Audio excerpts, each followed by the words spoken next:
విశాఖలో సిఐఐ ఆధ్వర్యంలో infrastructure summit జరిగింది. ఇందులో ముఖ్య అతిథిగా పాల్గొన్నారు మంత్రి నారా లోకేష్. ప్రస్తుతం ఈ సమ్మిట్లో పార్టిసిపేట్ చేసినటువంటి ప్రతినిధులు ఉన్నారు. వారితో మాట్లాడి తెలుసుకుందాం. ఇవాళ నారా లోకేష్ గారి స్పీచ్ తర్వాత ఏ విధమైన కాన్ఫిడెన్స్ ముఖ్యంగా ఇన్వెస్టర్స్లో కలుగుతోంది, రానున్న రోజుల్లో ఏపీ భవిష్యత్తుకు సంబంధించి వారి ఆలోచనలు కూడా తెలుసుకునే ప్రయత్నం చేద్దాం. సార్ నమస్తే అండి.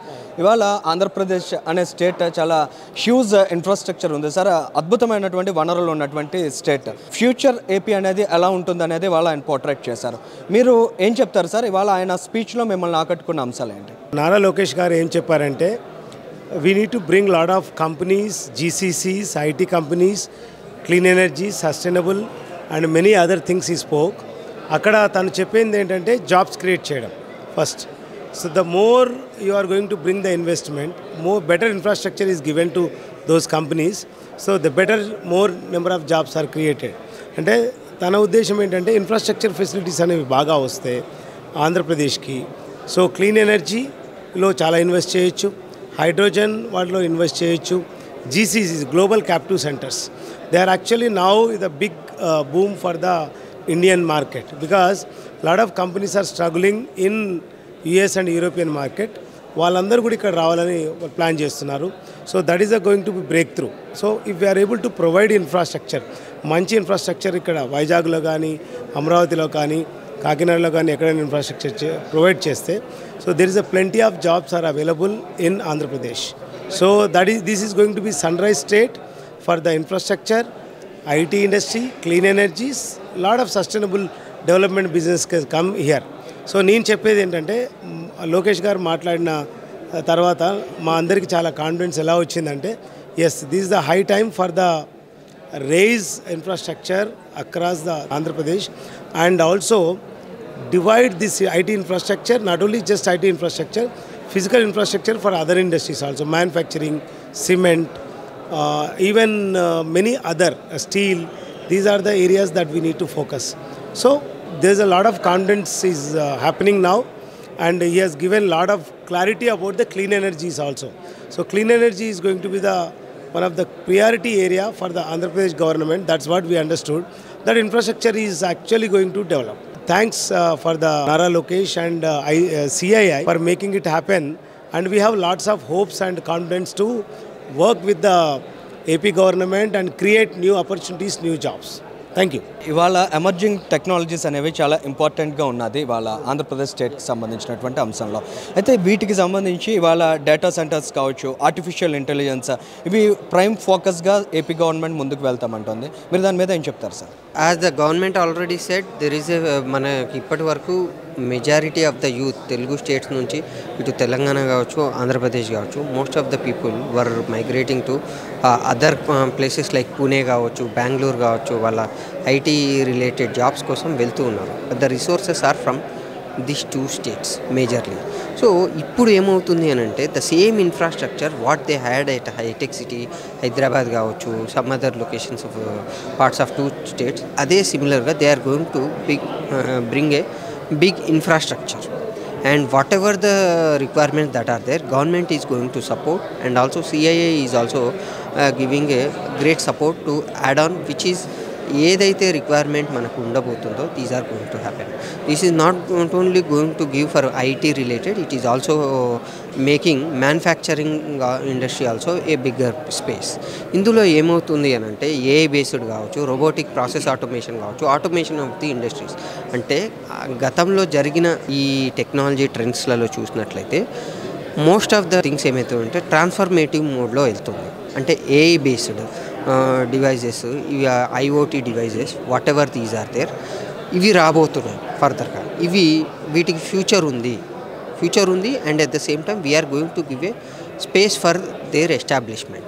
And any of the companies, most of the IT కావచ్చు, మ్యానుఫ్యాక్చరింగ్ కావచ్చు, ఎనీ కైండ్ ఆఫ్ ఇండస్ట్రీస్ కావచ్చు, those people are looking at this edge. So youth are also going to get many job opportunities in this space. So ఇంకా మనం వరి అవ్వాల్సిన అవసరం లేదు, ఎక్కడికి వెళ్ళాల్సిన అవసరం లేదు. We are going to get a very good corridor from the government and also CIA other support also. ఇప్పుడు గవర్నమెంట్ సపోర్ట్ చేసి ఇది ప్లాట్ఫామ్ ఇచ్చినట్లయితే many companies are ready to establish here. ఇప్పుడు అదే జరగబోతోంది. And they already gave a కాన్ఫిడెన్స్తో పాటు they are going to give a very good establishment over here. So this is not only for 1 or 2 industries. Sustainable growth కావచ్చు, health care కావచ్చు, technology wise కావచ్చు, IT wise కావచ్చు, manufacturing wise కావచ్చు, many industries are going to come over here. So ఈ establishment వల్ల జరిగినప్పుడు ఏమవుతుందంటే మనకు మ్యాన్ పవర్ చాలా రిక్వైర్మెంట్ ఉంటుంది. ఎక్కడి నుంచో మనం వెళ్ళే వాళ్ళం కాస్త ఇప్పుడు we are going to have our own hub, our own facilitation where we can get good jobs over here. Andhra Pradesh స్టేట్లో విశాఖపట్నంలో ఐటీని కూడా అభివృద్ధి చేస్తామని నారా లోకేష్ గారు చెప్తున్నారు. అంటే దానికి సంబంధించినటువంటి పాసిబిలిటీస్ ఏంటి, ఆయన విజన్ ఏ విధంగా దీన్ని పాసిబుల్ చేస్తుందనే ఆలోచన మీకు కలుగుతుంది? ఆంధ్రప్రదేశ్లో 2015లోనే ఎస్ఈజెడ్ ఏర్పడినప్పుడు మనకి ఎస్ఈజెడ్ కారిడారే పెట్టారు, దువ్వాడలో కానీ మన ఋషికొండ ఐటీ హబ్లో కానీ. సో ఈ ప్లాన్ ఆల్రెడీ ముందు నుండి ఎగ్జిక్యూట్ చేయడానికి ఉన్నారు. కానీ మధ్యలో ఒడిదుడుకులు, మీరు చెప్పినట్టు ఒడిదుడుకులు వచ్చినాయి. దాని తర్వాత ఏంటంటే ఇప్పుడు ఒక ఆర్గనైజ్డ్ ప్లాన్లో వాళ్ళు ఉన్నారు, క్లియర్ కట్గా ఉన్నారు ఎలా ప్లాన్ చేయాలని. మన యూత్ కూడా ఎవరైతే హైదరాబాద్లో కానీ బెంగళూరులో కానీ ఎక్కడెక్కడే సెటిల్డ్ అయ్యారో, వన్స్ ఐటీ ఇక్కడ బూమ్ అయితే ఖచ్చితంగా ఇక్కడ రీలొకేట్ అవ్వడానికి కూడా రెడీగా ఉన్నారు. సో రిసోర్సెస్కి మనకి ఏం కొదవలేదు. ఇవాళ డెవలప్మెంట్ అంటే ఒక ఐటీ వరకు మాత్రమే కన్ఫైన్ అయ్యి చాలామంది ఆలోచిస్తున్నారు. బట్ లోకేష్ గారు అడ్రస్ చేస్తూ గ్రీన్ టెక్నాలజీస్ కావచ్చు, ఎనర్జీ కావచ్చు, అంటే డిఫరెంట్ ఫార్మ్స్ ఆఫ్ సెక్టార్స్ని మనం టచ్ చేయడం ద్వారా డెవలప్మెంట్ అనేది ప్రోగ్రెసివ్గా, సస్టైనబుల్గా ఉంటుందనే అభిప్రాయాన్ని వ్యక్తం చేశారు. ఇవాళ ఈ సమ్మిట్లో పార్టిసిపేట్ చేసిన తర్వాత మీరేం చెప్పదలుచుకుంటున్నారు?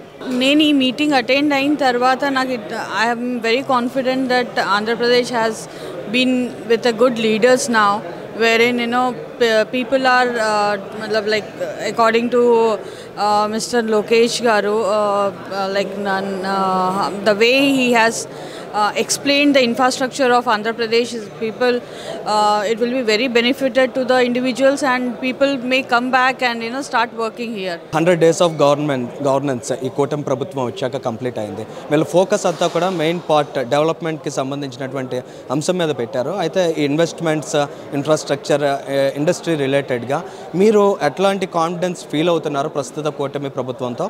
ఇండస్ట్రీ అవుట్లుక్ ఏంటి సార్ అసలు? లోకేష్ గారు ఇప్పుడు మనకి వైజాగ్ సిటీలో ఇన్ఫ్రాస్ట్రక్చర్ ఆస్పెక్ట్స్లోని మన భోగాపురం ఎయిర్పోర్ట్ని 18 నెలల్లో కంప్లీట్ అవుతుంది. అంటే ఇంతవరకు ఆగిపోయినటువంటి ఐటీ సెక్టర్ ఏదైతే విజన్తో ఇంతకుముందు స్టార్ట్ చేస్తున్నారో, ఏదైతే టెక్నాలజీస్ అడ్వాన్స్మెంట్ అనుకుని మనం ముందుకెళ్ళి మధ్యగా పాజ్ బటన్ లాగా ఉండిపోయి ఉన్నదో దాన్ని మనం ముందుకు తీసుకెళ్ళడానికి అవకాశాలు ఎక్కడ ఉన్నాయనుకునే చోట అవకాశాలు లేకుండా పోయాను.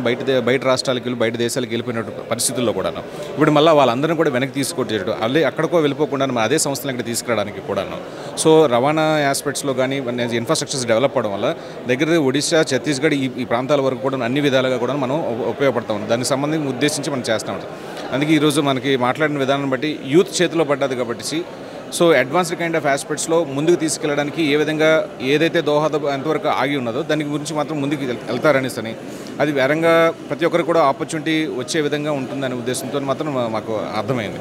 సో అది ఎంత త్వరితంగా జరిగితే అంత ఫాస్ట్గా మన ఈ 5 ఏళ్లలో కూడా మనం ఇంతవరకు చూడని చేంజ్ అనేది మనం చూడగలం అనే విషయం అయితే మాకైతే నమ్మకం కలిగింది. సో ఎప్పుడైతే ఇన్ఫ్రాస్ట్రక్చర్ డెవలప్ అయ్యి మనకి దాని కార్గో కానీ ఇంటర్నేషనల్ ఎయిర్పోర్ట్ ఇతర దేశస్తుల నుంచి కూడా మనకి ఇక్కడికి వచ్చి ఇన్వెస్ట్ చేసి ఎక్కడో సంస్థలు హైదరాబాద్, బెంగళూరు ఎక్కడో పెట్టకుండా ఇక్కడే పెట్టడానికి కూడా అవకాశాలు కల్పించగలుగుతాము అనే ఉద్దేశాన్ని మనం మార్కెట్ చేసుకోవచ్చు, మనం ఎక్స్పోజ్ చేసుకోవచ్చు.